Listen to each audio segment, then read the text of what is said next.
పేరు ఏల్కూరు శ్రీనివాస్, బయ్యార మండలం బాలాజీపేట, మాజీ వైస్ ఎంపీ డబుల్ బెడ్రూమ్ గురించి మన ప్రియతమ ముఖ్యమంత్రి కేసీఆర్ గారు డబుల్ బెడ్రూమ్ ఇల్లు శాంక్షన్ చేయించాడు.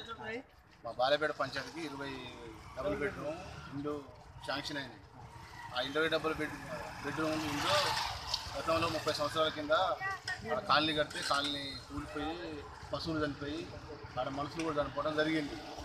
ఆ డబ్బులు ఆడ కట్టకోకుండా గ్రామం దగ్గర గవర్నమెంట్ ల్యాండ్ ఉంది, అలా కట్టాలని సర్పంచ్ గారు తీర్మానం ఇచ్చిన లెక్క చేయకుండా కొంతమంది సౌహృదంతో రామూర్తి అనే బత్తిన రామూర్తి అనే వ్యక్తి, మూలమధుకురెడ్డి అనే వ్యక్తి వీళ్ళు కలిసి ఎమ్మెల్యే గారి ద్వారా మరి తహసీల్దార్ని రిక్వెస్ట్ చేసి ఆ ఇల్లు కట్టిన కూలిపోయిన సౌడు నేలనే గుర్తించి అలా బునాదులు తీస్తారు. మరియు అక్కడ బాలాజీపేటలో ఎస్టీ గిరిజనుల దగ్గర ఒక్కొక్కరి నుండి 50,000 రూపాయలు డబ్బులు కూడా వసూలు చేశారు. 20 మంది దగ్గర 10 లక్షలు వసూలు చేసి సర్పంచ్ చెప్పినా గ్రామస్తులని చెప్పినా మరి ఎవరు చెప్పినా లెక్క చేయకోకుండా మరి వాళ్ళు అక్కడే బునాదులు తీసిరు. ఆ బునాదులలో కూడా నీళ్ళు ఉన్నాయి. గతంలో మరి కలెక్టర్ గారికి కూడా విన్నవించడం జరిగింది. మళ్ళీ ఈరోజు కూడా కలెక్టర్ గారిని కలిసాం, వివరించాం.